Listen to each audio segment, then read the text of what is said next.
Ahora sí. Ahora sí, gracias por hacerme recordar. Me olvido después también en los minutitos de descanso de cortar, pero bueno, quien vuelva a ver el video se va a dar cuenta que me olvido de cortar y de volver a enganchar. Pero bueno, habíamos dicho que estábamos ya en el final casi de los fundamentos, la segunda venida o el rapto de la iglesia. Y es un tema que a veces se confunde, ¿sí? O a veces se piensa que el arrebatamiento y la segunda venida es el mismo evento, ¿sí? Pero vamos a ver que son dos eventos distintos, dos eventos separados. Cuando hablamos del rapto de la iglesia, hablamos de ese momento en que la iglesia es arrebatada y asciende a los cielos, ¿sí? Cuando nosotros leemos, ahora, ¿de qué manera viene? Sí, Apocalipsis 16:15 dice, aquí yo vengo como ladrón. Bienaventurado el que vela y guarda sus ropas para que no ande desnudo y vean su vergüenza. Cuando hablamos del arrebatamiento, es cuando Jesús lleva a la iglesia, cuando somos, como dice la palabra, arrebatados, ¿sí? Y en la segunda venida es cuando Cristo viene a reinar. Entonces, en el momento que somos arrebatados, va a ser como ladrón, como leíamos recién, como dice la palabra, es decir, vamos a desaparecer quienes hayamos quedado aquí y vamos a ascender a los cielos con Jesús. Entonces, hay un versículo que a veces hasta lo sabemos de memoria, a quienes nos toca hacer servicios, a quienes parten con el Señor. Y es ese versículo que dice, luego nosotros, los que vivimos, los que hayamos quedado, seremos arrebatados juntamente con ellos en las nubes para recibir al Señor en el aire y así estaremos junto con el Señor. Cuando hablamos de aquellos que mueren en Cristo, irán primero y después nosotros, quienes hayamos quedado, imaginemos que nos toque vivir esta experiencia aún estando en este mundo, entonces ascenderemos también a los cielos, ¿sí? Vemos que dice la palabra de Dios y que los que murieron en Cristo serán arrebatados y dice que tendrán cuerpos resucitados. Y junto con los creyentes que aún vivan, entonces se encontrarán, pero dice la palabra de Dios, nos encontraremos con el Señor en el aire. ¿Sí? A veces se confunde quien no ha estudiado todavía las escrituras con los versículos que habla de que todo ojo lo verá. Eso será en la segunda venida de Cristo, pero en el rapto o en el arrebatamiento dice la palabra de Dios que nos juntaremos en las nubes con el Señor. Y cuando escudriñamos un poco y estudiamos un poco sobre esta parte, eh, nos damos cuenta que eh, cuando la palabra de Dios dice que nos juntaremos con el Señor en las nubes, es decir, en el aire, que nuestros cuerpos serán glorificados. A veces nuestra mente finita no llega a comprender de qué forma será eso, ¿sí? A veces no llegamos a darnos cuenta de qué forma será eso, pero las diferencias más importantes es que en el arrebatamiento los creyentes se encontrarán, como decíamos recién, con el Señor en el aire como dice el versículo que leíamos de Primera de Tesalonicenses 4:17. Y en la segunda venida, dice Apocalipsis 19:14, que los creyentes regresarán, entonces, regresarán con el Señor a la tierra, cuando el Señor venga a reinar. La segunda venida ocurre después de la tribulación. Eh, entonces, vemos allí que mientras que el arrebatamiento ocurre antes, ¿Entienden o estoy mezclando mucho? Somos arrebatados antes de la tribulación y la segunda venida es después de la tribulación, ¿sí?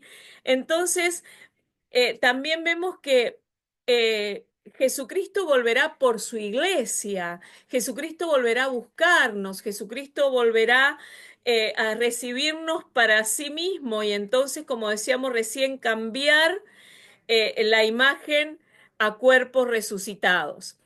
Otra diferencia entre el arrebatamiento y la segunda venida es que en el arrebatamiento, como decíamos recién, será secreto, será instantáneo, desapareceremos de la tierra y apareceremos y estaremos entonces con el Señor allí en los cielos, mientras que la segunda venida es la que todo ojo verá, que menciona el Apocalipsis y que seremos vistos con Él. Un versículo que pueden anotarnos porque no está en el cuadernillo, cuando dice que el arrebatamiento será secreto instantáneo, es Primera de Corintios 15, 50 al 54. Que la segunda venida será visible para todos es Apocalipsis 1:7, es decir, que es aquel momento en que entonces será visible. Después, la segunda venida de Cristo no ocurrirá hasta después de que ciertos eventos sucedan o que tengan lugar, y el arrebatamiento es ahora, es decir, para la segunda venida de Cristo tienen que suceder ciertas cosas, mientras que el arrebatamiento, y siempre lo decimos y oramos por esto, está más cerca de lo que podemos llegar a imaginar, ¿sí?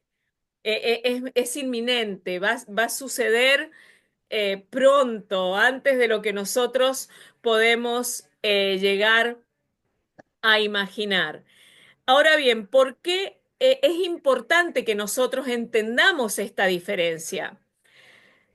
Si el arrebatamiento y la segunda venida de Cristo fueran lo mismo, o fueran el mismo evento, o fueran la misma situación, los creyentes, los que aceptamos a Cristo, los que somos sus hijos, tendríamos que pasar por la tribulación. Y la iglesia no va a pasar entonces por la tribulación. Si el arrebatamiento y la segunda venida fueran lo mismo, entonces no sería ya, no sería pronto, no estaría a punto de suceder. Entonces, cuando nosotros vemos entonces en Marcos 14:62, dice, Jesús dijo, yo soy, y veréis al Hijo del Hombre sentado a la diestra del poder de Dios y viniendo en las nubes del cielo. Esto se está refiriendo entonces al milenio. Apocalipsis 1:7 que dice aquí que viene con las nubes, el versículo que hacíamos referencia recién, y todo ojo le verá, y los que le traspasaron y todos los linajes de la tierra harán lamentación por él. Amén. ¿Hay un micrófono abierto o es alguien que quiere hablar? No, es un micrófono abierto solamente, ¿no? Ok. Después vemos lo que hablábamos recién, tengamos en cuenta esto, que la segunda venida de Cristo, la segunda venida, no el rapto, la segunda venida va a ser después de la tribulación. Cuando nosotros leemos Zacarías 14:4,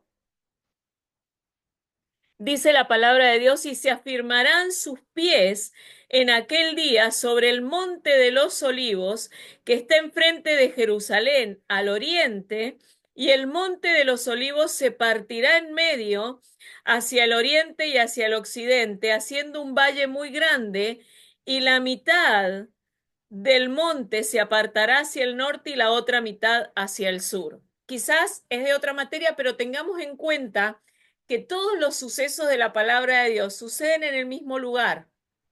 Desde la creación hasta ahora, todo sucede en los mismos lugares físicos.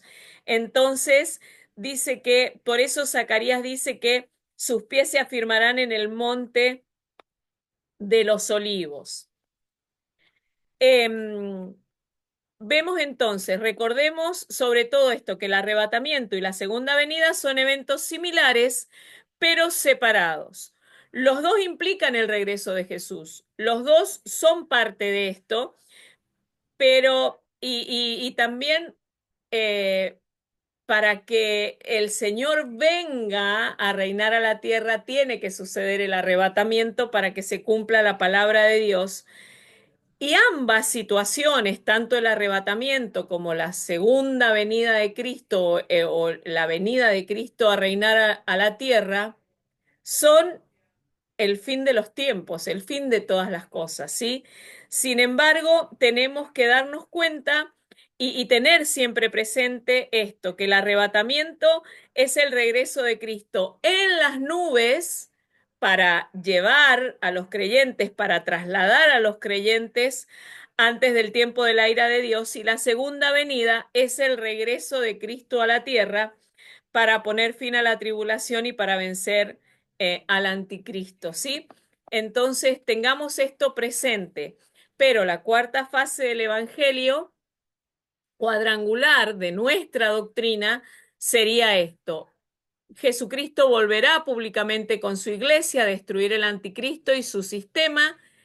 Segunda de Tesalonicenses 2, 1 al 11, que lo tienen ustedes en sus cuadernillos, dice, pero con respecto a la venida de nuestro Señor Jesucristo y nuestra reunión con Él, os rogamos, hermanos, que no os dejéis mover fácilmente de vuestro modo de pensar, ni os conturbéis, ni por espíritu, ni por palabra, ni por carta, como si fuera nuestra, en el sentido de que el día del Señor está cerca. Nadie os engañe en ninguna manera, porque no vendrá sin que antes venga la apostasía y se manifieste el hombre de pecado, el hijo de perdición, el cual se opone y se levanta contra todo lo que se llama Dios o es objeto de culto, tanto que se sienta en el templo de Dios como Dios, haciéndose pasar por Dios. ¿No os acordáis cuando yo estaba todavía con vosotros, os decía esto? Y ahora vosotros sabéis lo que lo detiene, a fin de que su debido tiempo se manifieste. Porque ya está en acción el misterio de la iniquidad, solo que hay quien al presente lo detiene, hasta que él a su vez se ha quitado de en medio. Y entonces se manifestará aquel inicuo a quien el Señor matará con el espíritu de su boca y destruirá con el resplandor de su venida, inicuo, cuyo advenimiento es por obra de Satanás, con gran poder y señales y prodigios mentirosos, y con todo engaño de iniquidad para los que se pierden, por cuanto no recibieron el amor de verdad para ser salvos. Y por esto Dios les enviará un poder engañoso para que crean la mentira, perdón, por cuanto recibieron el amor de Dios, por esto Dios les envió un poder engañoso para que crean la mentira, a fin de que sean condenados todos los que no creyeron a la verdad, sino que se complacieron en la injusticia. Apocalipsis 13. Cuando nosotros realmente, a mí me pasa, cuando pensamos en que la venida del Señor está tan cerca, más de lo que podemos imaginar, nuestro clamor es que Dios nos ayude a permanecer firmes. Estamos viviendo tiempos en que las redes sociales, YouTube, uno puede, siempre decimos, los hermanos ahora no tienen un pastor, tienen un montón porque muchos se conectan a YouTube, se conectan al mensaje de tal pastor, al mensaje de otro, porque me gusta lo que dice. Y tenemos que ser sabios en esto y tenemos que permanecer firmes en nuestras convicciones y en nuestra doctrina y no dejarnos llevar con lo que nos pueda agradar de otras personas o de aquellos que hoy, porque la verdad, por ahí vemos cada cosas en las redes, vemos cada pastores, vemos cada cosas que se dicen, cada cosas que hacen, que uno no puede entender cómo hay gente que los sigue, cómo hay gente que les cree. Entonces, cuando pensamos en esto, que la venida del Señor está muy cerca, pidámosle al Señor que nos ayude a mantenernos firmes. Y esto es lo que dice la palabra, no ser engañados y ojo, que no va en el tiempo que llevemos de conocer al Señor, va en nuestra relación con Él, va en cuán cerca estamos de Dios, va en que, como decíamos la clase pasada, podamos pedirle al Señor el don de discernimiento de espíritus, de saber también poder tener ese discernimiento y saber qué es lo correcto y qué no, qué es lo bueno y qué no, qué es lo que me puede apartar del Señor y qué es lo que me puede hacer continuar en sus caminos. Entonces, que podamos, miren, lo que nos va a hacer no dejarnos llevar es primero nuestra vida de oración con el Señor y conocer las Escrituras, porque sabemos que a veces cuando un versículo se saca de contexto nos pueden hacer creer cualquier cosa. Entonces, conozcamos la palabra, estemos en intimidad con el Señor para permanecer hasta que Él venga a buscarnos y que podamos conocer entonces las verdades de Dios de forma tal que nadie nos engañe o que nadie nos haga alejarnos del Señor. Apocalipsis 19:15 dice, de su boca sale una espada aguda para herir con ella a las naciones, y él la regirá con vara de hierro, y él pisa el lagar del vino, del furor y de la ira de Dios Todopoderoso. 26 dice, bienaventurado y santo el que tiene parte en la primera resurrección. La segunda muerte no tiene potestad sobre esto, sino que serán sacerdotes de Dios y de Cristo y reinarán por 1000 años. Que el Señor nos ayude. No sabemos de qué forma nos va a tocar estar en la presencia del Señor. No sabemos si el Señor viene mañana o viene esta noche y somos arrebatados. La palabra de Dios dice que dos estarán en una cama y que uno quizás será llevado y el otro se quedará. Esto si no comparten la misma fe. No es que una vez me preguntaron necesariamente si dos están durmiendo, uno se queda. No, si los dos llevan una vida correcta delante de Dios, si los dos son personas entregadas al Señor, entonces se irán los dos.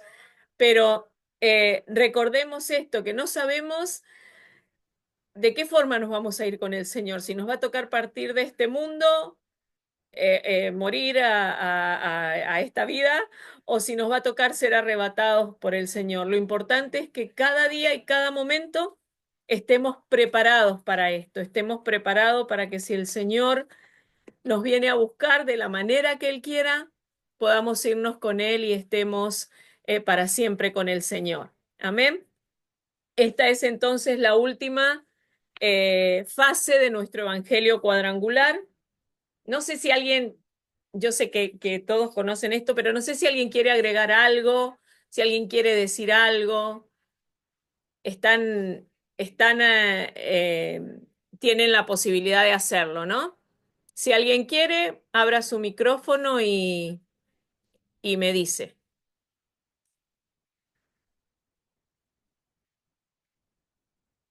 ¿no? Bueno, pasamos entonces a los artículos de fe, ¿sí? A nuestra declaración de fe. Ah, este no lo tienen, ya me pareció, sí. ¿Lo han recibido? Este que dice declaración de fe. ¿Se los mandó la pastora Floren a los directores? ¿No? Bueno, yo ahora le voy a decir que después se los mande, porque yo no tengo acceso al grupo de directores, pero le voy a decir a la pastora Flores que se los mande para que ustedes lo tengan. Eh, a veces también los artículos de fe es lo que la iglesia cree, es lo que como iglesia cuadrangular también creemos. Entonces, vamos a tener varias que cuando preparamos esta materia, yo sé que ya está sobredicho, pero bueno, es lo que todos vivimos en la iglesia cuadrangular, es lo que se nos enseña en la iglesia cuadrangular, pero bueno, es bueno que como les digo, los muy nuevitos o los que no son cuadrangulares puedan, los hermanos que no pertenecen a nuestra denominación puedan conocerlo también. Los valores globales de la iglesia cuadrangular son los establecidos con los cuales toda iglesia cuadrangular en cualquier lugar del país debe identificarse. El primero que nosotros tenemos es interdenominacional. La iglesia cuadrangular es una iglesia interdenominacional, es decir, no tratamos no, educamos a nuestros miembros o como pastores enseñamos a los miembros de nuestra iglesia sobre cómo se fundó la iglesia cuadrangular, quién fue su fundadora, la historia del movimiento, cómo comenzó, por qué comenzó, todo lo que nosotros ya hemos visto de la hermana Macpherson, todo eso tratamos de enseñárselo y eh, además de las cuatro fases del Evangelio que están incluidas porque es la visión que la hermana Macpherson tuvo, y también de esta forma tratar o cooperar con las otras denominaciones o con las otras misiones o con las redes de otras iglesias para compartir nuestras convicciones. Miren, no porque seamos cuadrangulares quienes amamos esta denominación y quienes hemos nacido en la iglesia cuadrangular, sabemos que predicamos un evangelio completo, no dejamos nada al azar. Predicamos la salvación del alma, la sanidad del cuerpo, el bautismo con el Espíritu Santo y la segunda venida de Cristo. O sea, no dejamos nada al azar de la palabra de Dios. Es un evangelio completo, es un evangelio real y entonces en nuestros valores es compartir con otros que también puedan conocer, además de involucrar a todas las familias de la iglesia. Mire, a veces sucede que lo damos por sentado. No, la iglesia lo sabe. Pero ¿cuántas veces en nuestra iglesia o en estos tiempos está llegando gente nueva a nuestra iglesia? Están comenzando a congregarse gente o que vienen, que han tenido alguna situación en otra denominación, son aceptados en nuestras iglesias cuadrangulares o cuántos conocen al Señor en nuestra iglesia cuadrangular. Entonces, debemos tener permanentemente esa intención, permanentemente actuar de esta manera, darle a la gente nueva, darle a los hermanos, a las familias que puedan tener conocimiento. No sé a los pastores que están conectados o a los líderes que están conectados, si no les pasó que preguntan, pero ¿por qué son cuadrangulares? ¿Porque son cuadrados? Pasa, ¿vieron? ¿O por qué cuadrangular? Cuando ven, por ejemplo, nuestra iglesia tiene el nombre iglesia cuadrangular en toda la pared arriba. Entonces por ahí se detienen y si hay alguien afuera preguntan. ¿Qué pasa si hay un hermano que hace tiempo que viene a la iglesia y no conoce nuestra doctrina o no se le ha explicado, no se le ha enseñado, no se le ha comentado y le preguntan por qué son cuadrangulares? Ah, no sé. Yo voy a la iglesia cuadrangular, pero no sé. ¿O por qué tienen esa bandera? Que es otra pregunta, los colores de nuestra bandera. ¿O por qué?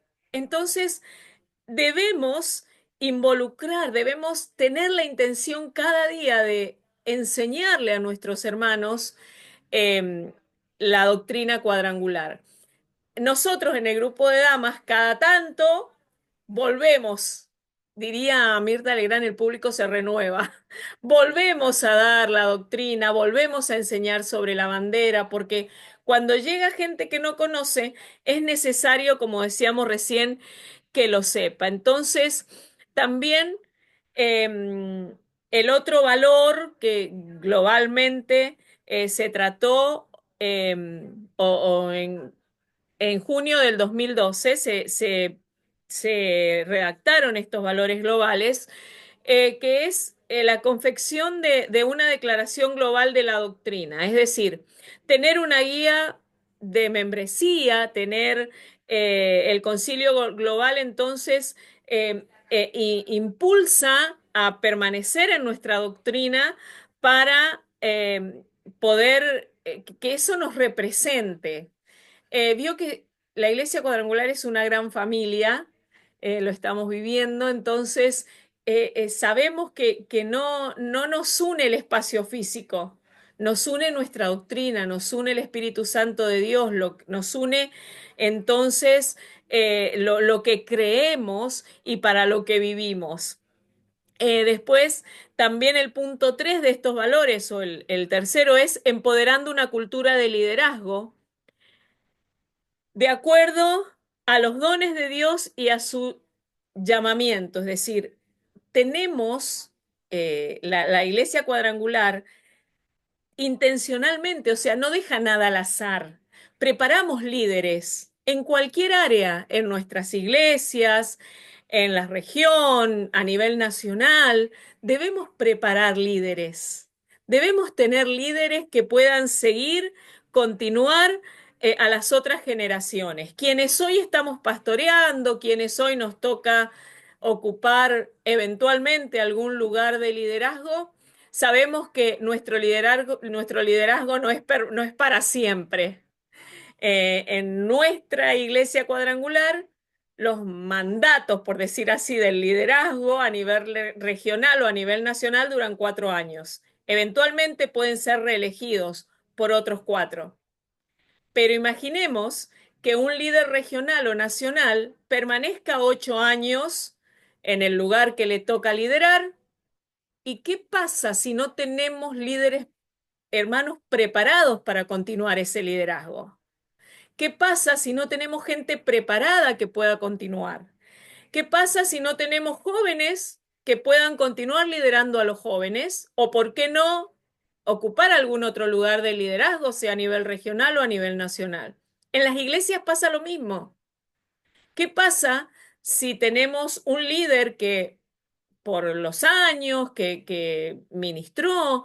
¿Qué pasa si tenemos un líder que, por ejemplo, en los jóvenes, que por los años de edad ya no pertenece a los jóvenes, y no tenemos otra persona preparada que pueda continuar el liderazgo? Entonces debemos preparar, primero y principal, saber que los cargos de liderazgo no son para siempre. Eventualmente Dios nos elige para ocupar un cargo, para trabajar en ese área, pero debemos tener gente preparada y los pastores debemos prepararnos, y si ustedes no son pastores, deben prepararse porque Dios a veces nos sorprende y nos llama a un lugar de liderazgo. Y si no estamos preparados, ¿cómo vamos a desempeñar esa labor que Dios pone en nuestras manos durante el tiempo que Él determine? No importa el tiempo. Entonces, debemos preparar a hombres y a mujeres, a jóvenes y a jovencitas para el liderazgo, para que puedan seguir la visión, para que cuando el Señor los llame estén preparados y no tengan temor. Y no piensen, yo no estoy. Vio que nos pasa a quienes en algún momento nos toca ocupar un lugar de liderazgo, decir, ¿y cómo lo voy a hacer? Pero si yo me he preparado espiritualmente, si yo tengo conocimiento de las cosas, si yo me ocupo de interiorizarme de las cosas de la iglesia cuadrangular, entonces el Señor va a traer, me va a dar esa posibilidad y me va a preparar para hacerlo. Si todos, cada uno de los que estamos aquí, que somos 55 hoy conectados, todos nosotros podemos ser herramientas útiles en las manos del Señor. Cualquiera de nosotros puede ser llamado para ocupar un lugar de liderazgo, en el lugar que sea, en la iglesia, en la región, a nivel nacional. Y Dios nos mira a todos y a cada uno de nosotros, aunque nosotros jamás imaginemos que podemos llegar a ese lugar. Entonces la iglesia cuadrangular prepara hombres y mujeres para el liderazgo. Queremos, y es en lo que estamos trabajando como iglesia cuadrangular en la Argentina, es poder tener líderes que preparen a otros líderes para que puedan continuar. Entonces, debemos preparar a todas las generaciones que vienen detrás de nosotros para que puedan ocupar eh, lugares de liderazgo. Entonces, si usted tiene posibilidades de prepararse en cualquier área, hágalo, porque esto que están haciendo es muy bueno. Yo nunca hablo de mí, pero un poquitito. Yo estudié el Instituto Bíblico, era muy joven, éramos solteros con mi esposo todavía, porque en una época fui joven, y ninguno de los dos sentíamos que algún día podíamos ser pastores. Nos preparamos en el instituto, yo era maestra de escuela dominical, estudié en el instituto para ser una mejor maestra de escuela dominical. Después, bueno, con el tiempo el Señor nos llamó al pastorado y después nos llamó a lugares de liderazgo. Entonces, Hoy usted prepárese, tienen la posibilidad de poder recibir enseñanza de maestros como la pastora Floren, como el pastor Rubén, como la pastora Díaz, que realmente enseñan de tal forma que ustedes pueden nutrirse de mucho conocimiento. Entonces, deben hacerlo, aunque hoy piensen que nunca van a llegar a ser un pastor, que nunca van a llegar a ser un líder, deben prepararse. Esta es la visión de la Iglesia Cuadrangular, que todos estemos preparados para cuando entonces nos toque ocupar algún lugar en algún ministerio. El punto 4, el valor 4, es relaciones de la familia cuadrangular. Eh, Debemos comunicar que las relaciones son el corazón en el ministerio para los creyentes y para el mundo. Es decir, debemos cooperar con las iglesias cuadrangulares de nuestra región. Debemos sostener la responsabilidad para el liderazgo regional, lo que hablábamos recién, con la guía y con el involucramiento en un ministerio global. Las relaciones de familia cuadrangular. No somos miembros aislados de nuestra iglesia, por ejemplo. En la iglesia que usted se está reuniendo, en la iglesia que le está tocando pastorear, no somos miembros aislados. Si algo tiene la iglesia cuadrangular es que nos nos relacionamos como familia, nos amamos como familia y esto es lo que fomentamos, relaciones de familia cuadrangular. No somos personas aisladas, no somos iglesias aisladas, formamos parte de una región y debemos fomentar esa relación entre las iglesias de la región a la que pertenecemos. Y no somos tampoco iglesias aisladas, formamos parte de la Iglesia Cuadrangular Argentina, por lo tanto debemos fomentar esa relación con otras iglesias. Como individuos debemos fomentar la relación con otros, quienes nos toca ser pastores, con otros pastores cuadrangulares, con otros hermanos. Vio que a veces en los eventos nacionales intercambiamos números de teléfono con quien no conocemos, porque el valor es tener esa relación de familia cuadrangular, tener esa, fomentar y comunicar eso, porque eh, recién decíamos, es el corazón del ministerio, es lo que nos hace poder seguir ministrando, poder seguir creciendo como iglesia cuadrangular. Entonces, debemos fomentar esta relación, debemos eh, que esto está hecho a nivel global, o sea, yo hablo del país, de nuestro país, porque no todos tenemos posibilidades de relacionarnos con gente de quizás de otros países cuadrangulares, pero quienes han tenido la posibilidad de ir a algún evento internacional han tenido también esta posibilidad. Entonces,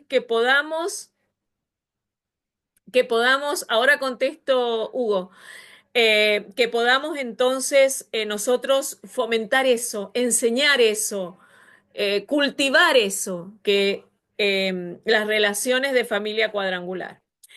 Hugo, el segundo valor es doctrina cuadrangular. El punto 5 es empoderamiento espiritual. Eh, Quizás esto está hecho en el 2012. Ahora la palabra empoderar se usa en otro aspecto, ¿sí? Pero o se usa mucho en el feminismo y en la mujer empoderada.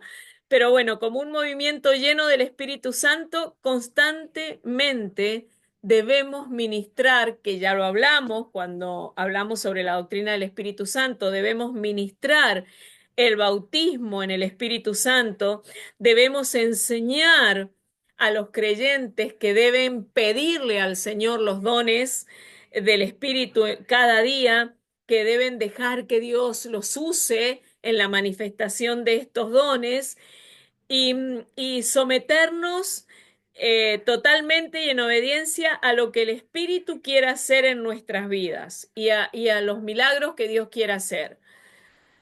Es un poco lo que hablábamos recién. El Espíritu Santo nos pide algo y a veces somos reacios a cumplir con lo que Dios o el Espíritu Santo nos está pidiendo.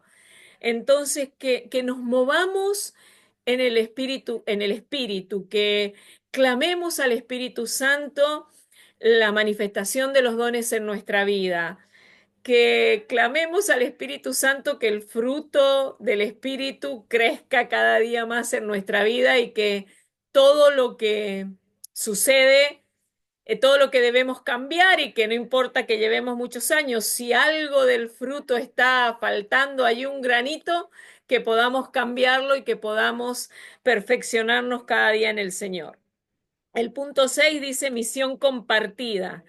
Enfocaremos nuestra misión y nuestros esfuerzos en multiplicar discípulos, líderes, iglesias y movimientos nacionales, apegados a la pasión de Dios por los perdidos. Buscaremos ser un movimiento de evangelismo, de ministerios de misericordia, de plantación de iglesias y movilizaremos creyentes autóctonos al ministerio entre todas las gentes. Misión compartida, debemos enfocarnos en hacer discípulos, en multiplicar a los discípulos. Y gracias al Señor, la Iglesia Cuadrangular en Argentina está trabajando mucho en esto. Está preparando, eh, está dando la escuela de plantación de iglesias y está preparando hombres y mujeres que sienten el llamado a plantar iglesias para que cuando les toque hacerlo, no lo hagan sin conocimiento, sino que estén preparados para esto. Cuando vamos a los maestros de escuela dominical, ellos están siendo preparados también a través de distintas formas de conferencias para poder desempeñarse correctamente como maestros. Eh, Estamos en los congresos de misiones, se está, los líderes de misiones están preparando a quienes sienten el llamado a las misiones y permanentemente se les está entregando material y están teniendo distintas conferencias para prepararse. En el evangelismo también los líderes nacionales están trabajando.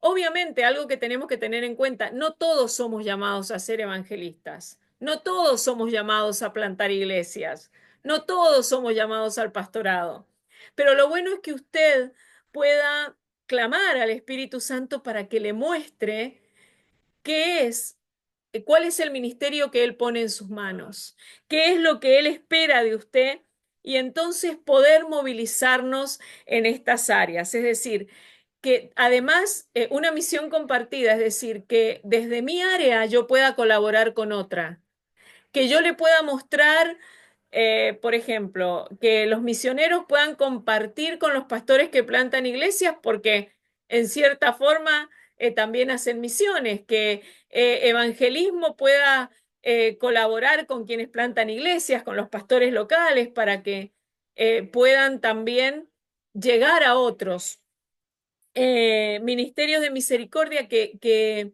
podamos sentir el dolor por el otro y que podamos ayudar a los necesitados y que podamos sentir misericordia con ellos. Es decir, que no importa si yo estoy trabajando o si mi llamado es a un ministerio determinado, pero que yo pueda servir para otros, que yo pueda ayudar a otros también a desempeñarse en lo que deba hacer y que pueda colaborar entonces con otros ministerios, porque realmente no vale uno solo. Yo siempre, siempre hablamos con los hermanos, es decir, si el pastor sube a predicar, y no ha tenido hermanos antes que lleven la alabanza y preparen al pueblo para recibir la palabra, no la reciben igual.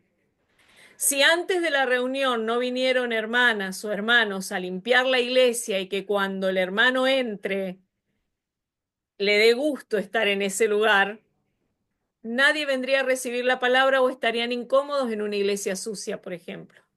No importa desde dónde nos toque. Debemos servir al Señor donde nos llamó y hacerlo con excelencia. Y vale todo lo mismo. No tenemos mayor valor unos por un cargo que otros por otro cargo. Dios nos usa a todos, porque como pastores, ¿cuántas veces no nos toca limpiar la iglesia si por X razón el hermano o la hermana que tenía que hacerlo no lo hizo? ¿Y dejamos de ser pastores por eso? No. ¿Nos toca coordinar en lugar de dar la palabra? Lo hacemos. Entonces debemos prepararnos en todo porque no sabemos en qué momento va a necesitar el Señor que nosotros desempeñemos tal o cual ministerio. ¿Sí? Bueno, ahora sí pasamos entonces a la declaración de fe, que en realidad muchos de los puntos que vemos en la declaración de fe es lo que ya hemos visto en las cuatro fases del Evangelio, pero bueno, vamos a ir viéndolas quizás rapidito, pero no por eso vamos a dejar, porque vamos a dejar de verlo, porque cada vez que, como decíamos recién, cada vez que nos introducimos en un tema, siempre el Señor nos da algo nuevo.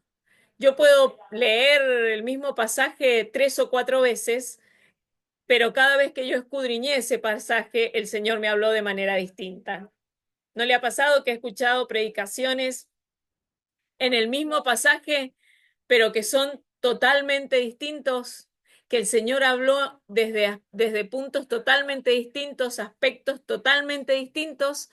Entonces, vamos a ver en nuestros artículos de fe, el primero es las Sagradas Escrituras. Como iglesia cuadrangular, creemos que la Biblia es la palabra de Dios, viviente, inmutable, firme, incambiable, como su autor, el Señor Jehová. Es decir, creemos que la Biblia es la palabra de Dios. Esto es lo principal en cuanto a las Sagradas Escrituras. Creemos como iglesia cuadrangular que la Biblia es la palabra de Dios.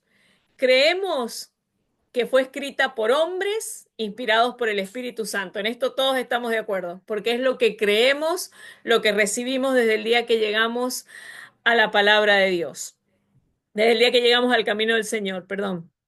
Porque dice en 2 de Timoteo 3, 16, 17, dice, toda la escritura es inspirada por Dios y útil para enseñar, redarguir, para corregir, para instruir en justicia, a fin de que el hombre de Dios sea perfecto, enteramente preparado para toda buena obra. Tengamos presente que si queremos vivir una vida de acuerdo a la palabra de Dios, debemos conocerla. Si queremos vivir de acuerdo a lo que Dios pide de nosotros, debemos conocer la palabra de Dios, debemos caminar de acuerdo a lo que la palabra de Dios nos dice. Dice, es un espejo claro que revela el rostro de un Salvador crucificado. Una plomada para hacer recta la vida de cada individuo o comunidad. Una espada de dos filos, leíamos recién.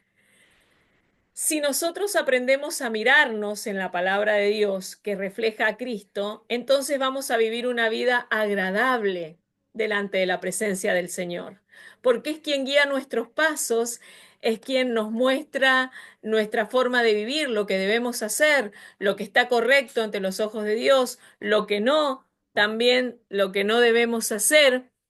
Y, cuando ustedes reciban el cuadernillo, dice algo, dice una cuerda fuerte de amor y de ternura para traer el penitente a Jesucristo, un bálsamo de Galaad con el aliento del Espíritu Santo.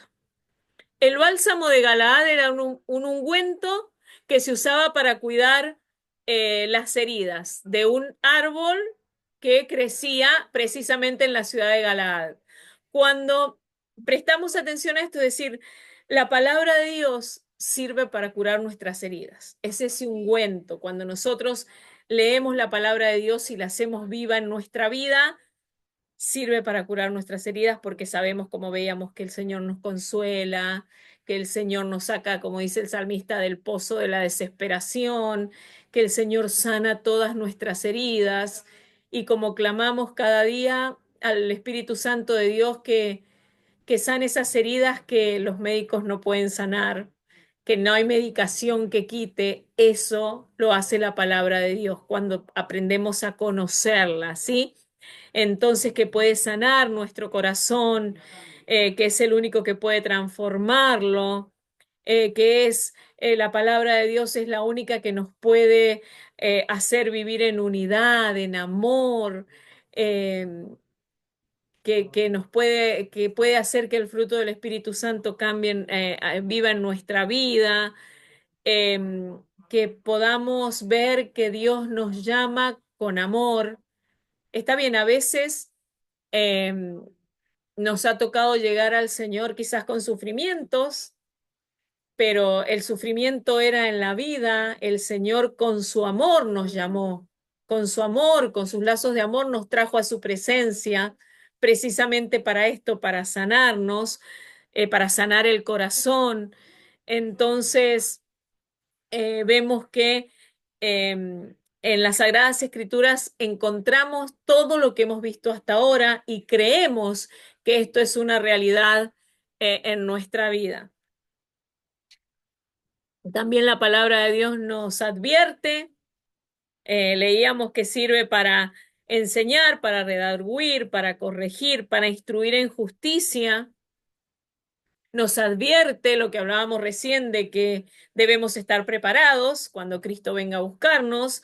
Nos advierte que seremos, que naciones, credos y motivos serán juzgados.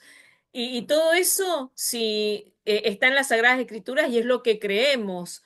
O sea, ninguno de nosotros todavía hemos visto todo eso que va a suceder, pero sí hemos visto lo que hacia atrás sucedió y creemos que realmente es palabra de Dios.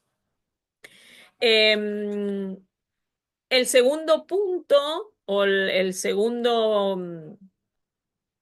punto de nuestra declaración de fe, es la Trinidad. Aquí, por ahí, es lo que nuestra mente finita no nos deja comprender. Creemos que Dios es uno. Creemos que Dios Padre, Dios Hijo, Dios Espíritu Santo son tres personas, pero que Dios es uno. Y, y vemos, lo vemos en algunos casos de la palabra, vemos, por ejemplo, cuando en Génesis Dios en la creación del, perdón, en la creación del mundo dice, cuando crea al hombre, dice, haremos al hombre a nuestra imagen. Dios Padre lo está diciendo, pero vemos que no está solo, que son tres, pero que Dios es uno. Y es lo que a veces no podemos llegar a comprender. Em, si nosotros leemos Mateo 3:16 y 17 dice, y Jesús después que fue bautizado, subió luego del agua, y aquí los cielos fueron abiertos, y vio al Espíritu de Dios que descendía como paloma y venía sobre él. Y hubo una voz de los cielos que decía, este es mi Hijo amado en quien tengo complacencia. Acá vemos las tres personas de la Trinidad. Lo vemos a Jesús, Hijo, en el momento que es bautizado. Vemos a Dios Espíritu Santo descendiendo como paloma sobre Jesús y vemos a Dios Padre en una voz que dice, este es mi Hijo amado. Entonces vemos que aquí se manifiestan, describe entonces el evento del bautismo de Jesús. Y aquí vemos las tres personas de la Trinidad en uno. Después, Mateo 28:19 dice, por tanto, id y haced discípulos a todas las naciones, bautizándolos en el nombre del Padre, del Hijo y del Espíritu Santo. Vemos entonces distintos versículos de la palabra de Dios donde vemos a las tres personas de la Trinidad obrando juntos. Es donde entonces Juan 14:16-17 dice, yo rogaré al Padre y os dará otro consolador para que esté con vosotros para siempre, el Espíritu de verdad, al cual el mundo no puede recibir porque no lo ve ni le conoce, pero vosotros le conocéis, porque mora con vosotros y estará en vosotros. En este momento Jesús entonces le pide al Padre que envíe un consolador, el Espíritu Santo. Y acá, ¿qué pasa? Esto muestra que Jesús no se consideraba a sí mismo como el Padre o como el Espíritu Santo, porque Jesús dice, le voy a pedir al Padre que les mande un consolador, ¿sí? Tome en cuenta también que todos los otros En todos los otros momentos en los evangelios, cuando Jesús habla, no estaba hablándose a sí mismo, habló al Padre, a la otra persona de la Trinidad. Entonces, el Padre, cuya gloria dice es tan eminentemente brillante que el hombre mortal no puede ver su rostro y vivir, pero cuyo corazón está tan lleno de amor, de piedad hacia sus criaturas perdidas en el pecado, que voluntariamente dio a su Hijo para redimirlos y reconciliarlos consigo. Yo cuando preparaba esto digo, qué difícil de explicar, por esa razón, porque nuestra mente finita no llega a comprender que sea una persona y que sean tres personas en uno, ¿sí? Entonces, em, vemos que eh, Éxodo 33:20 dice, no podrás ver mi rostro porque no me verá hombre y vivirá, lo que mencionábamos recién. Después, el Hijo es coexistente con el Padre, existen juntos, existen a la par y es coeterno también con el Padre, porque dice la palabra de Dios en Juan 3:16, porque de tal manera amó Dios al mundo que ha dado a su Hijo unigénito para que todo aquel que en él crea no se pierda, mas tenga vida eterna. Dios siendo hijo, entonces, y coexistiendo juntamente con el Padre, concebido por el Espíritu Santo y naciendo de una virgen. Jesús, hecho carne, Dios Hijo, hecho carne, tomó la forma de hombre, cargó nuestros pecados, llevó nuestras dolencias por el derramamiento de su sangre preciosa, compró nuestra redención.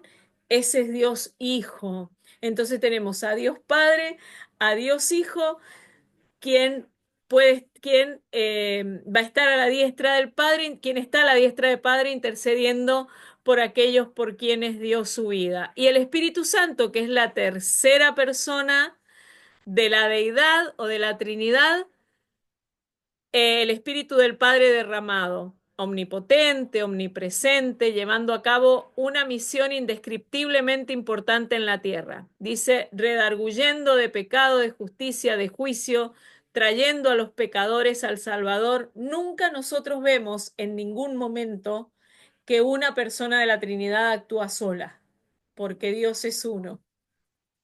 Entonces, siempre el Espíritu Santo trabaja en nuestras vidas para que podamos reconocer la deidad de Jesucristo. Entonces, debemos, eh, creemos en la Trinidad, creemos en Dios Padre, en Dios Hijo, en Dios Espíritu Santo, que son una sola persona, pero a su vez son tres.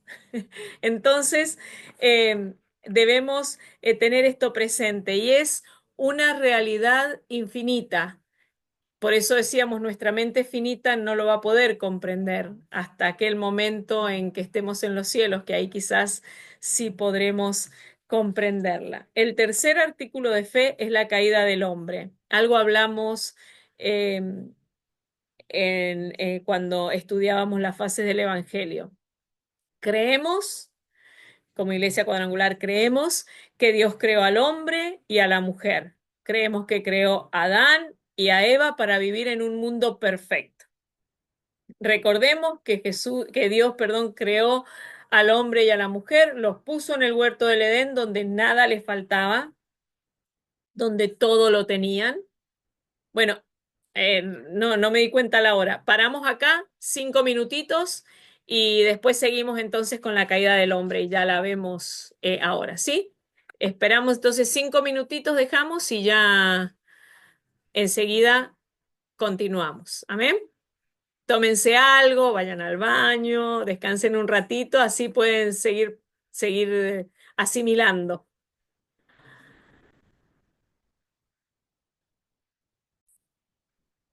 Ahí está, gracias.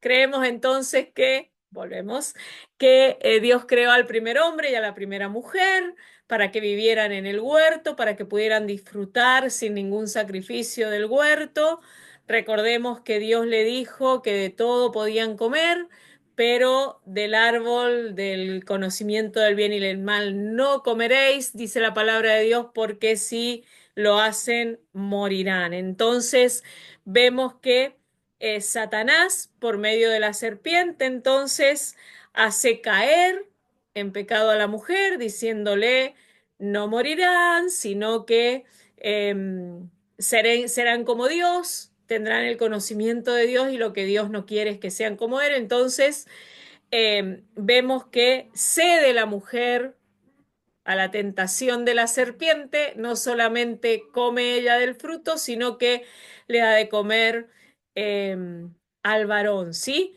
Y Adán y Eva entonces caen en las garras de Satanás y esto causa entonces que caigan en pecado y la desobediencia del hombre y de la mujer hace entonces que se aparten de Dios, hace que se separen de Dios, hace que recordemos la historia bíblica en Génesis que dice que cuando Dios, el hombre hablaba con Dios, sin tener problema, Adán y Eva hablaban con Dios, pero después que comieron se dieron cuenta que estaban desnudos y entonces se escondieron de Dios y su desobediencia los aparta de él. Entonces, ya de esta manera, cayendo con la caída del hombre, pecando delante de Dios, allí entonces dejan, no solamente ellos pierden la relación con Dios o se alejan de Dios, sino que dejan también a sus descendientes y llega hasta nosotros, entonces bajo el dominio de pecado y de Satanás, hasta aquel momento en que aceptamos a Cristo. Entonces, creemos, en nuestro artículo de fe número 3 es que creemos que Dios creó al hombre y a la mujer, a Adán y Eva, para que disfrutaran del huerto del Edén y vivieran una vida agradable, sin sacrificios, y la mujer cede a la voz de la serpiente, el hombre cede a la voz de la mujer y entonces los dos caen en tentación y allí por este hombre y por esta mujer el pecado entra en el mundo. Romanos 5:12 dice, por tanto, como el pecado entró en el mundo por un hombre y por el pecado la muerte, así la muerte pasó a todos los hombres por cuanto todos pecaron. Y recordemos algo que yo creo que es un hábito que viene también de Daniel. Cuando Dios le pregunta a la mujer, le dice, la serpiente me engañó. Cuando le pregunta a Adán, le dice, la mujer que tú me diste. Es decir, desde aquel tiempo que uno cuando actúa mal o cuando cae en pecado, siempre buscamos un culpable. Nunca es por mi culpa, siempre es por el otro. Y eso también entró con el pecado en el hombre y la mujer. Yo ahora muchas veces cuando alguien se excusa decimos la mujer que tú me diste, pero es una realidad. Ya desde aquel tiempo el hombre cae en pecado, Adán y Eva caen en pecado, no solamente quienes vienen detrás, entonces quedan bajo el dominio del pecado, como cada uno de nosotros, y realmente solamente somos liberados al aceptar a Cristo. Romanos 5:19 dice, porque así como por la desobediencia de un hombre los muchos fueron constituidos pecadores, así también por la obediencia de uno, perdón, muchos serán constituidos justos. Así como el primer hombre pecó y todos fueron, entonces, de todos fuimos entonces condenados y pecadores por la justicia de Dios, por la muerte de Jesucristo en la cruz del Calvario, alcanzamos entonces la salvación y el perdón de nuestros pecados. Esto lo alcanzamos por el, el número 4, perdón, el plan de redención. Lo vimos cuando vimos la salvación del alma, ¿sí? Cuando vimos la primera fase del Evangelio. Vemos que entonces creemos que Jesucristo fue enviado, Jesucristo Hijo fue enviado por el Padre, que Él dio su vida para salvar a la humanidad de la muerte y condenación que tuvo efecto desde la caída de Adán y Eva. Juan 3:16, lo leíamos recién, dice, porque de tal manera amó Dios al mundo que ha dado a su Hijo unigénito para que todo aquel que en él cree no se pierda, mas tenga vida eterna. Recordemos que en Génesis 3:15 encontramos la primer promesa de redención.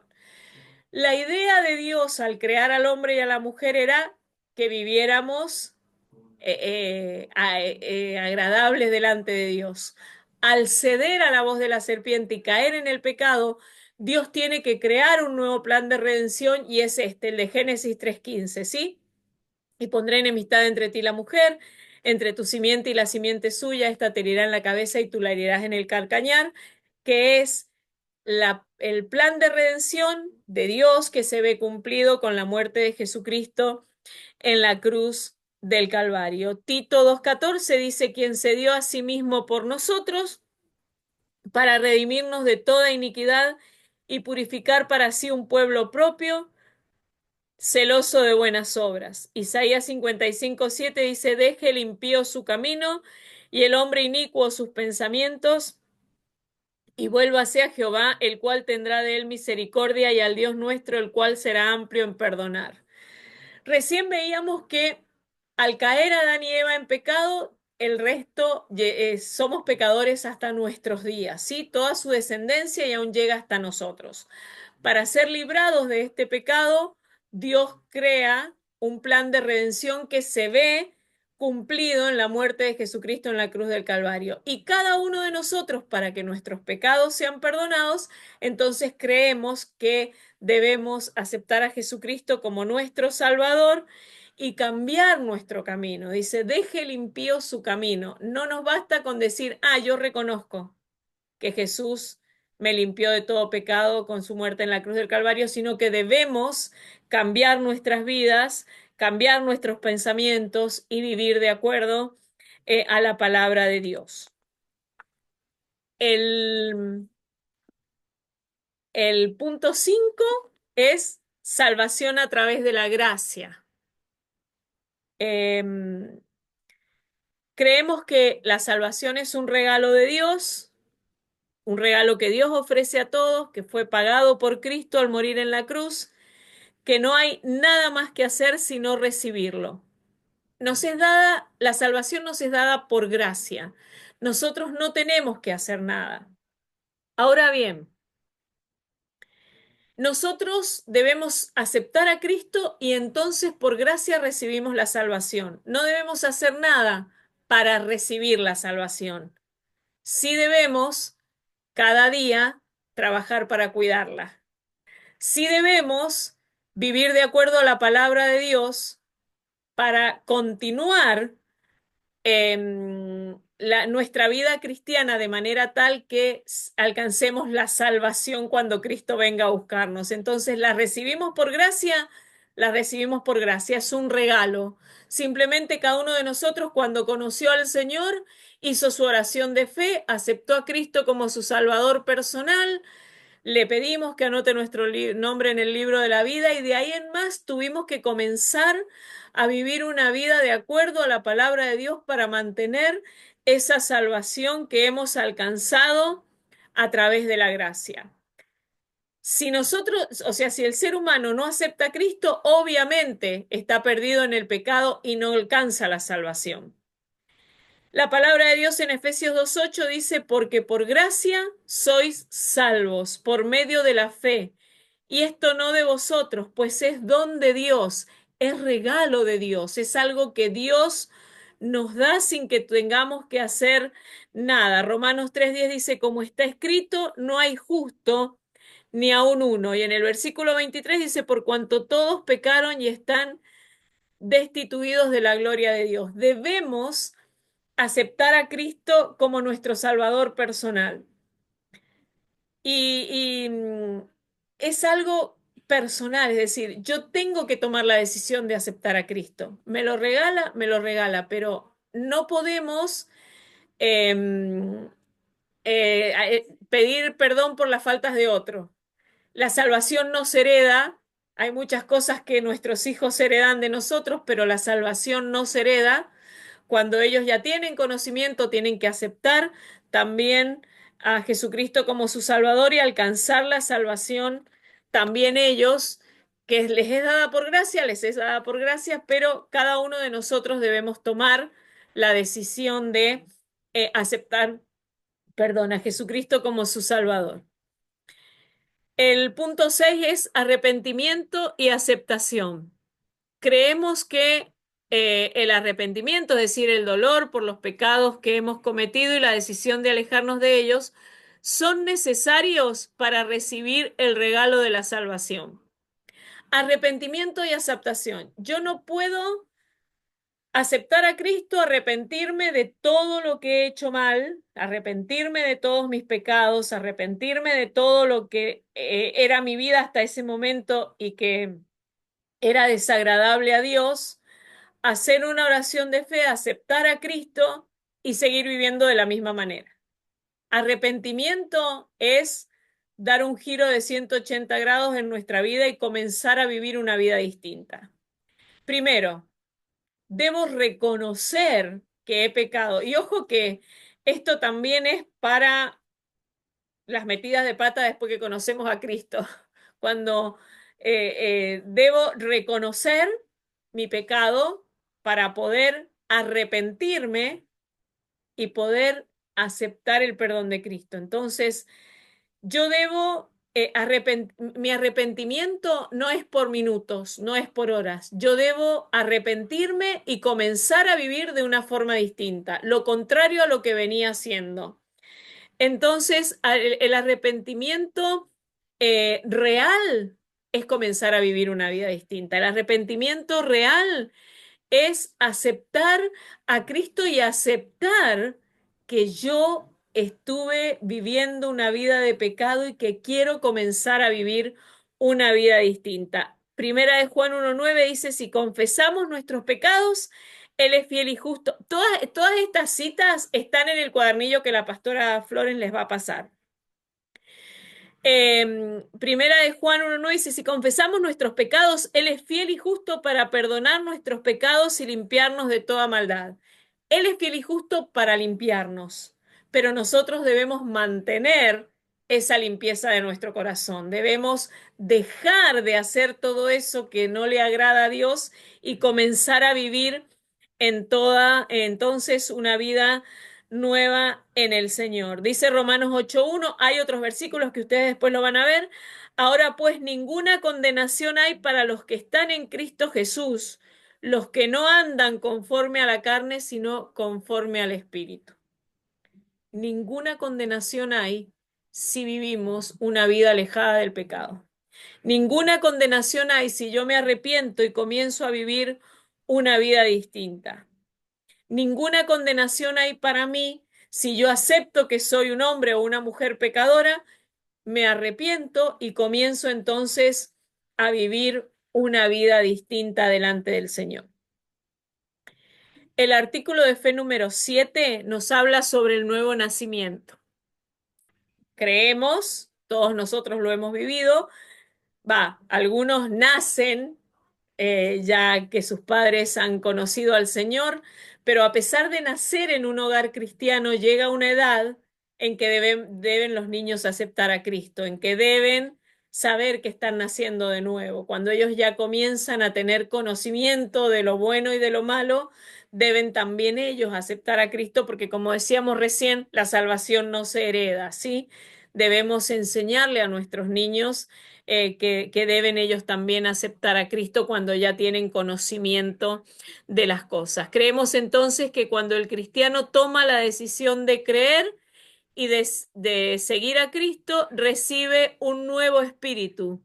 La persona es cambiada de tal manera que empieza a ser una persona distinta, una nueva criatura, ¿sí? Juan 3:3 dice, respondió Jesús y le dijo, de cierto te digo, que el que no naciere de nuevo no puede ver el reino de Dios. Entonces, el creyente nuevo ya no es dominado por el pecado, sino que decíamos recién que comienza a vivir una vida en el Espíritu, una vida buscando las verdades de Dios y siendo transformado, es decir, es libre de vivir la vida santa que Dios, que nuestro Salvador, quiere que vivamos. Entonces, esto es el nuevo nacimiento, comenzar a ser una persona distinta. En el momento que aceptamos que la persona acepta a Cristo, comienza a vivir una vida transformada. Todo aquello que hacía y que vivía en la carne y que desagradaba a Dios, deja de hacerlo para comenzar a vivir una vida nueva. No siempre se cambia de un minuto al otro. Aceptamos a Cristo y comenzamos a buscar las verdades de Dios, comenzamos a clamarle a Dios que Él nos revele aquellas cosas que debemos cambiar y entonces comenzamos a vivir una vida transformada en el Señor, comenzamos a dejar todo aquello que nos alejaba de Dios y comenzamos a vivir una vida agradable a Dios. El Salmo 1 y 2 dice, bienaventurado el varón que no anduvo en consejo de malos, ni estuvo en camino de pecadores, ni en silla de escarnecedores se ha sentado, sino que en la ley de Jehová está su delicia y en su ley medita de día y de noche.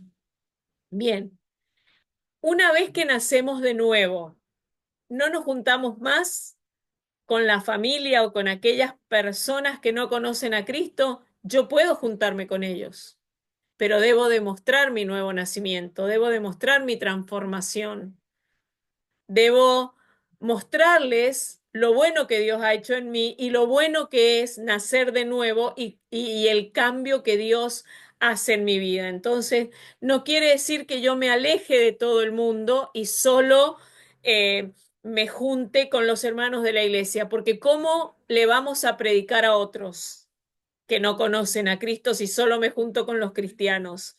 ¿Cómo le voy a mostrar a otros lo que Dios ha hecho en mi vida si no me junto con ellos, si no me muestro, si no me relaciono?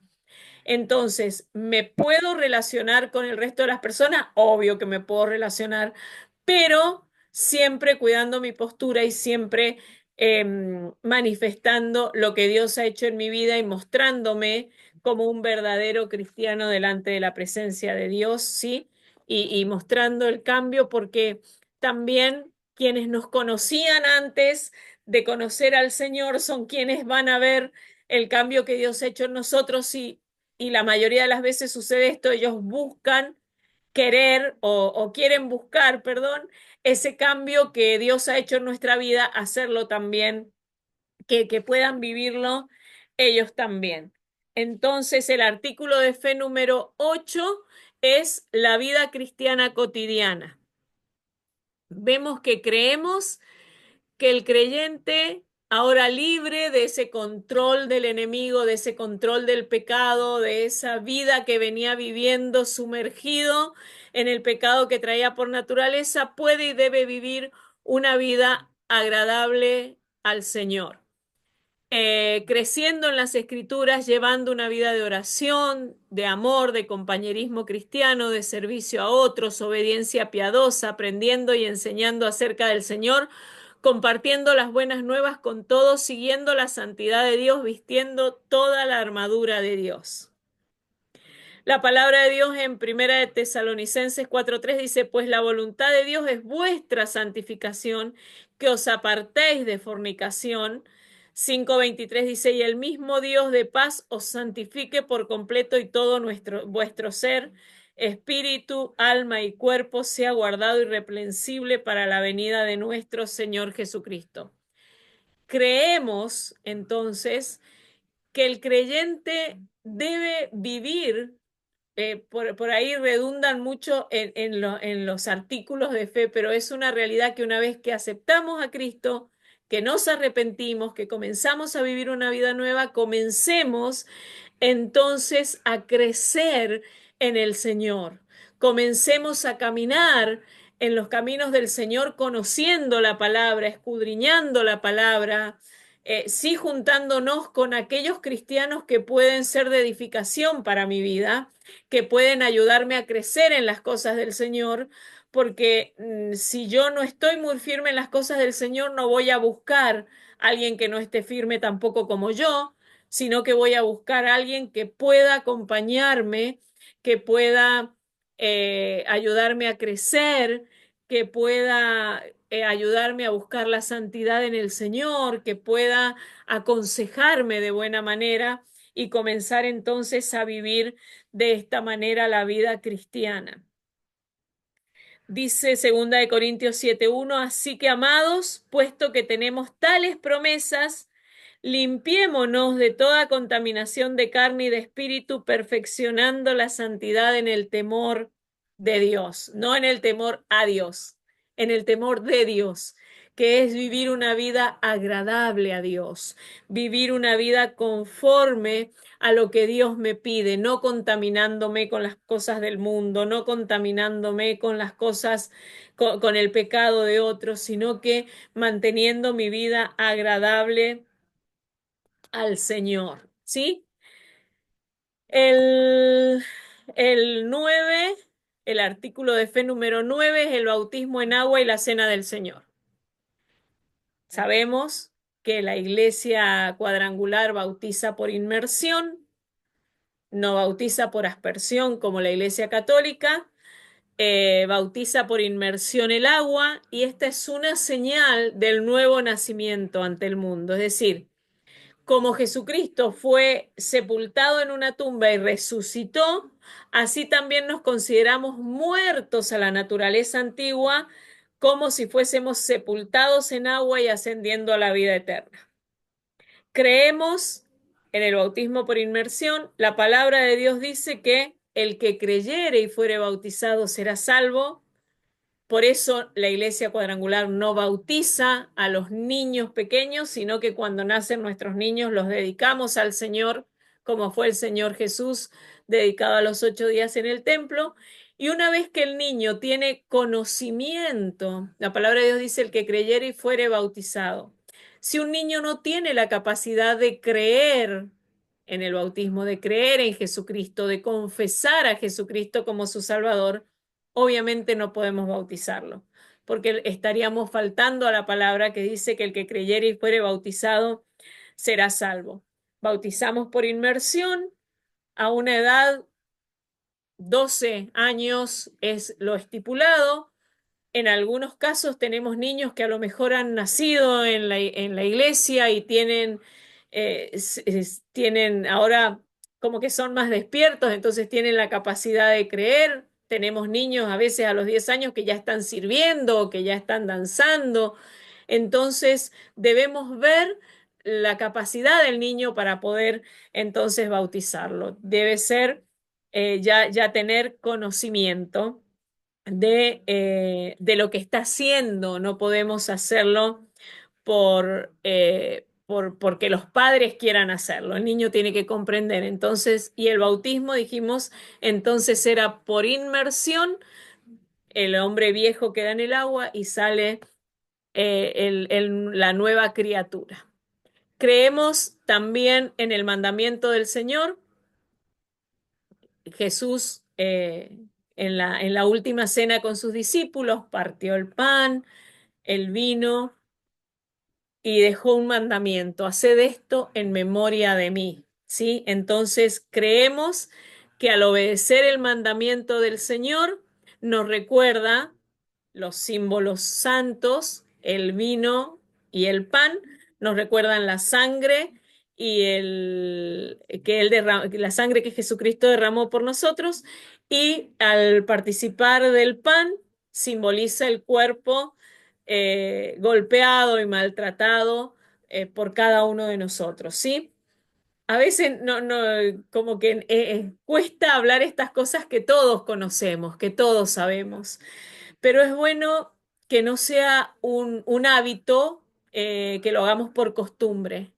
Es bueno que cuando participamos de la cena del Señor, creemos que obedecemos el mandamiento del Señor de hacer eso, de participar de los símbolos santos en memoria de Él, pero también que lo hagamos conscientes, ¿sí? Que no tengamos la sangre de Jesucristo por menos, que recordemos que Él derramó hasta la última gota de su sangre para limpiar nuestros pecados, para que una sola gota de su sangre alcanzó para limpiar nuestro corazón y para ser transformados. Recordemos también que la palabra de Dios dice mas él herido fue por nuestras rebeliones, molidos por nuestros pecados, que el castigo de nuestra paz fue sobre él. Y dice algo más, por sus llagas fuimos curados. Que al participar de estos símbolos santos podamos darle a la sangre derramada de Jesucristo el valor que tiene para nuestras vidas. Que no tomemos, bueno, sí, ahora me como el pan, ahora me tomo el vino. No, que lo hagamos con ese sentir, que nunca tengamos por menos el sacrificio de Jesucristo, sino que le demos a esa sangre derramada, como decíamos recién, el valor que tiene para nosotros, que al participar del pan nuestra oración sea, Señor, si por tus llagas en la cruz del Calvario fuimos sanados, que al participar de este símbolo santo nuestros cuerpos puedan ser sanados, que participemos de la cena del Señor en un acto de obediencia, pero también de adoración, de honrar, de valorarlo, que no sea una costumbre que cada primer domingo o cada segundo sábado o que cada fin de semana, no sé, como cada iglesia lo realice, que digamos, ah, bueno, hoy tenemos Santa Cena, me pongo una ropa más linda o me toca ir o simplemente, ah, bueno, ahora nos toca participar, que podamos tomar conciencia de esto, del valor que esto tiene para nuestras vidas y que podamos inculcárselo a nuestros niños también. Antes, los niños mayores de 10 o de 12 años participaban de la Santa Cena, de la Cena del Señor, perdón. Em, Nosotros, hace muchos años que en la iglesia donde salimos, donde nos congregábamos con mi esposo, se comenzó a permitir que los niños participaran de la Cena del Señor. ¿Y por qué? La palabra de Dios dice que debemos ser como niños para entrar en el reino de los cielos.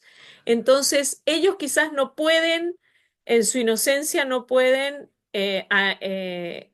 analizarse a sí mismos, pero si la palabra de Dios me dice que yo tengo que ser como ellos, podemos permitirle tomar la Santa Cena. Es nuestro criterio. Cada iglesia eh, lo decide, pero es bueno que los niños también aprendan que no es simplemente eso, que es un acto de adoración, que es un momento espiritual, que es un momento en que como familia nos reunimos a participar de estos símbolos que nos recuerdan el sacrificio de Jesucristo en la cruz del Calvario. Segunda de Corintios 13:5 decía lo que recién mencionábamos: examinaos a vosotros mismos si estáis en la fe, probaos a vosotros mismos, o no os conocéis a vosotros mismos que Jesucristo está en vosotros, a menos que estéis reprobados. La iglesia cuadrangular no impide que, participe nadie de la cena del Señor, es decir, se invita a todo aquel que se examine a sí mismo y que si consideramos, cada uno de nosotros consideramos estar aptos poder participar. Nadie puede decirle a otro, vos no podés participar porque la palabra de Dios no me habilita a mí como pastor o a nadie como líder a impedirle a un hermano recibir la Santa Cena, sino que dice la Santa Cena, sino que dice que cada uno debe examinarse a sí mismo. Entonces, es bueno saber que quizás hay un hermano que ha caído, que está siendo restaurado, pero no podemos impedirle que participe de la cena del Señor, sino que todos podemos hacerlo. Entre paréntesis, si usted se congrega en una iglesia donde no se permite, hable con su pastor porque sabrá explicárselo, ¿sí? Entonces, recordemos que creemos en el bautismo y en la cena del Señor. El artículo de fe número 10 habla sobre el bautismo del Espíritu Santo, que estuvimos hablando cuando hablamos de fundamentos cuadrangulares. Entonces, creemos que el bautismo del Espíritu Santo es Dios llenando al creyente con el poder espiritual para servicio, que en respuesta a la oración y deseo sincero, el Espíritu Santo descenderá poderosamente sobre el creyente para orar, sanar, dar testimonio y más, todo para gloria de Dios y principalmente para la salvación de almas. Habíamos hablado cuando hablamos sobre el Espíritu Santo, sobre el bautismo en el Espíritu Santo, habíamos hablado que esto nos capacita para servir, que el Espíritu Santo llena nuestra vida para servir, que debemos pedirle al Señor que sus dones se manifiesten en nuestra vida para poder ser útiles en la obra de Dios y el Espíritu Santo obrar a través de nosotros. Juan 14, 16 y 17 dice, y yo os rogaré al Padre y os dará otro consolador para que esté con vosotros para siempre, el Espíritu de verdad, a cual el mundo no puede recibir porque no lo ve ni le conoce, pero vosotros le conocéis porque mora con vosotros y estará en vosotros. Hablamos también sobre esto, que en el momento que aceptamos a Cristo, el Espíritu Santo nos llena y que debemos procurar las manifestaciones de este Espíritu. Vimos la diferencia entre los dones del Espíritu y el fruto del Espíritu, pero esto creemos que el Espíritu Santo nos habilita para poder servir, ¿sí? Que cuando dice Hechos 1, 5 al 8, porque Juan ciertamente bautizó con agua, mas vosotros seréis bautizados con el Espíritu Santo dentro de no muchos días, pero recibiréis poder cuando haya venido sobre vosotros el Espíritu Santo, y me seréis testigos en Jerusalén, en toda Judea, en Samaria y hasta lo último de la tierra. Entonces, recordemos que la palabra de Dios dice también en Primera de Corintios 3:16, ¿no sabéis que sois templo de Dios y que el Espíritu de Dios mora en vosotros? La palabra de Dios ratifica en cada versículo de los que podemos leer sobre el Espíritu Santo, que el Espíritu Santo mora en nosotros y que somos bautizados por este Espíritu para poder recibir las manifestaciones, que es el hablar en lenguas, que es cada uno de los dones y que es también poder recibir ser transformados a través del fruto y lograr el fruto del Espíritu en nuestras vidas. Entonces, creemos en el bautismo con el Espíritu Santo. El artículo de fe número 11 es la vida llena del Espíritu Santo. Creemos que aunque el Espíritu Santo es como un viento potente y repentino, el Espíritu también es como una paloma gentil que se entristece fácilmente por una conversación o acción pecaminosa, que el Espíritu se complace en que caminemos en rectitud, compasión y obediencia, que una vida llena del Espíritu Santo puede ser vista por medio del fruto del Espíritu en tal vida con amor, gozo, paz, paciencia, benignidad, bondad, fidelidad, gentileza y dominio propio. Creemos entonces que el Espíritu Santo llena nuestra vida y que es lo que hace que podamos ser transformados. Lo que hace que podamos amar aún a nuestros enemigos es una vida llena del Espíritu Santo. Lo que hace que nuestra vida sea transformada es cuando la llenura del Espíritu Santo está en nosotros. Y fíjense que Efesios 4:30 al 32 dice, y no contristéis al Espíritu Santo con el cual fuisteis sellados para el día de la redención. Quítense de vosotros toda amargura, enojo, ira, gritería y maledicencia y toda malicia, antes sed benignos unos con otros, misericordiosos, perdonándoos unos a otros como Dios también os perdonó a vosotros. Efesios 6:18 dice, orando en todo tiempo, con toda oración y súplica en el Espíritu y velando en ello con toda perseverancia y súplica por todos los santos. Cuando volvemos a Efesios 4:30 al 32, que nos habla de no contristar al Espíritu Santo con el que fuimos sellados, dice, quítense de vosotros. Fíjense que habla de cosas que son muy cotidianas en la vida de las personas. Dice, quítense de vosotros toda amargura, todo enojo. Fíjense que habla de gritar. ¿Cuántas veces el enojo hace que gritemos? Y el Señor dice que debemos quitar de nuestra vida el enojo, la gritería, maledicencia, decir malas palabras, maldecir a otros, hacer maldades, Dice, toda malicia. Una vida llena del Espíritu Santo es una vida llena del fruto del Espíritu, de amor, de gozo, de paz, que es lo contrario al... Está bien, no sé quién tiene que retirarse, Roxana, no hay problema, el que deba retirarse puede hacerlo. Gritería, maledicencia, dice, toda malicia, dice, antes sed benignos unos con otros. Nos cuesta a veces ser benignos con algunas personas, nos cuesta no enojarnos con algunas personas. ¿Está mal que yo me enoje? ¿Está mal que algo me molesta? No, porque somos seres humanos, no está mal que algo me moleste.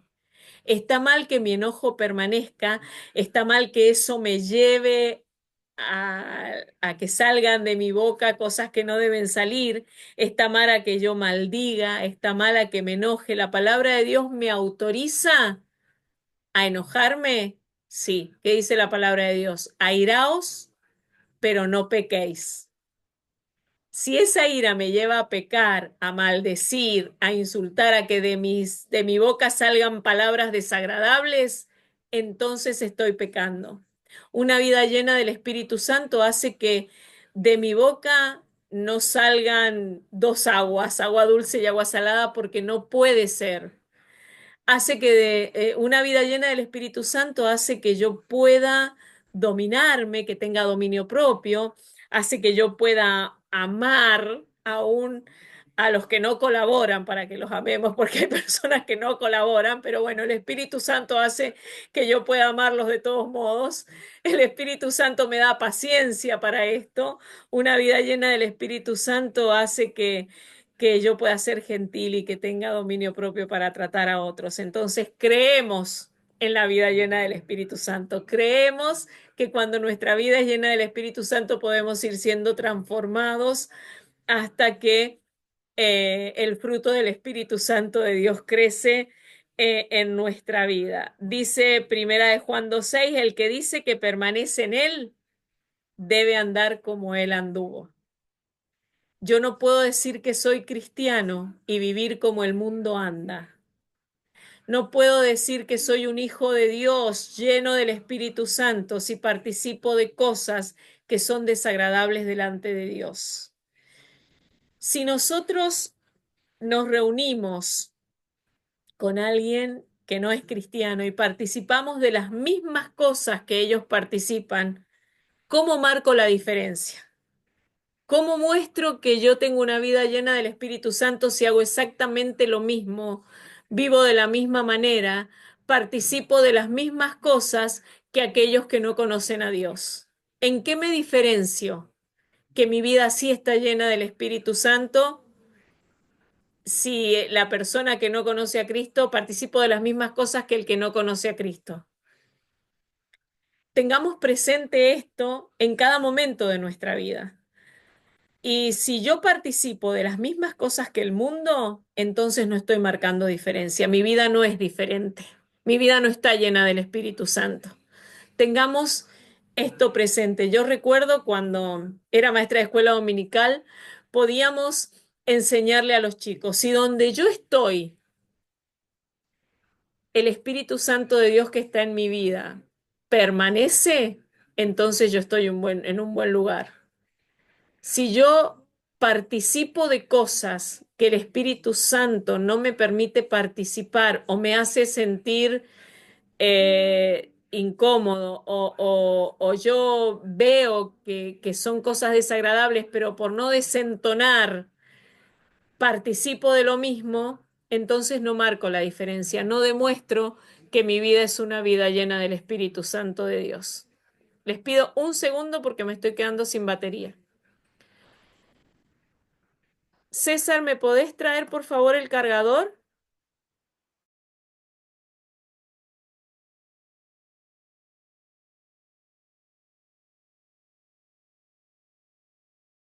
Bueno, ahora sí, sigo. Disculpen, me faltaron unos minutitos de batería en mi máquina. Pero entonces tengamos presente esto. Si yo quiero que quienes no conocen, no conocen a Cristo, con los que yo me relaciono, mis amigos, mi familia, que no conocen a Cristo, lleguen a conocerlo o aceptarlo, yo debo marcar la diferencia. Yo debo comportarme como un hijo de Dios y no participar de las...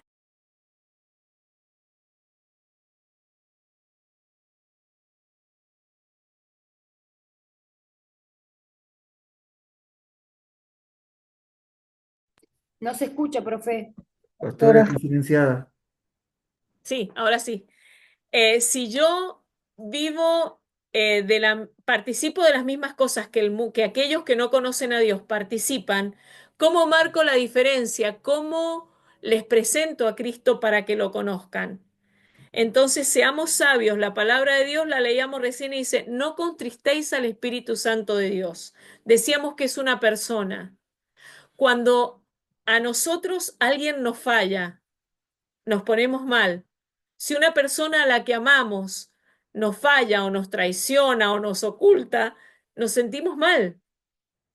Imagínense el Espíritu Santo cuando nosotros participamos de aquellas cosas que no son agradables a Dios.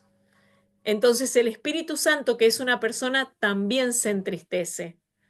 Y esto lo creemos como iglesia cuadrangular. Creemos que eh, debemos llevar una vida llena del Espíritu Santo y que debemos trabajar en eso. No es total acá nadie me ve, no es total mañana le pido perdón a Dios si se me pasó, o no es esto no me va a hacer perder la salvación. Seguramente no. Pero ¿qué pasa en nuestra relación con Dios? ¿Qué pasa? ¿Cómo se siente el Espíritu Santo? No contristéis al Espíritu, dice la palabra. Entonces, tengamos esto presente. Si yo tengo una vida llena del Espíritu Santo, no importa dónde me mueva, no importa con quién esté, mi vida debo demostrar con mi vida que soy un hijo de Dios y que mi vida es diferente y que hay cosas que no son agradables a los ojos de Dios, por lo tanto, yo vivo de otra manera y vivo de esta manera. Y saben una cosa, quien nos ama nos acepta como somos y nos acepta que nuestra vida que hay cosas que no compartimos, pero sí podemos compartir una reunión sin hacer lo mismo que ellos hacen. Amén. El artículo de fe número 12 es los dones del Espíritu, que lo hablamos un poco también el otro día. Vamos a hacer una cosa, lo vamos a dejar aquí, son 10 menos 10. Em, y no quiero pasarme más de las 12, de las 10, perdón.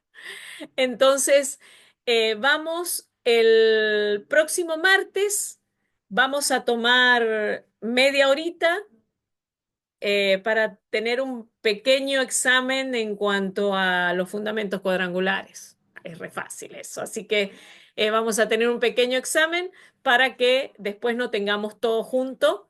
Entonces se los pasarán a las 8 y nos conectamos 8:30 para poder continuar con la clase. Les voy a pedir algo en el examen, porque no los conozco a todos. Entonces yo les voy a poner que pongan su nombre y su apellido, va a ser como están acostumbrados a hacer el examen, con un formulario que tendrán que poner eh, verdadero o falso, contestar como están acostumbrados ustedes a hacer los exámenes. Que me pongan el nombre de su iglesia y la ciudad a la que pertenecen, así comienzo a conocerlos un poco más a los que no conozco. Amén.